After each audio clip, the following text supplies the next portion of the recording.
OnePlus has rolled out the OxygenOS 11 Open Beta 2 updates for OnePlus Nord. The firmware update is based on Android 11. It brings several bug fixes and optimizations.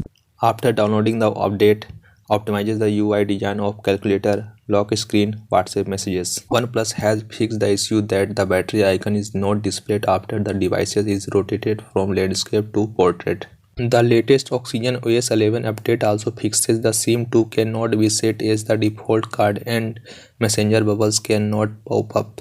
The company has also fixed the small probabilities issue where the direct audio tuner may fail to adjust the sound effect. The small probability issue that alarm clocks cannot be set. The latest software update also fixed the issue with the histogram horizontal reference line being turned off by default. The flashing issue with the icon of depth effect while shooting with portrait mode. Note: please keep in mind that this is beta software. By installing this update, you accept the potential risk. Subscribe now my channel for latest update. Like, comment and share now, and thanks for watching.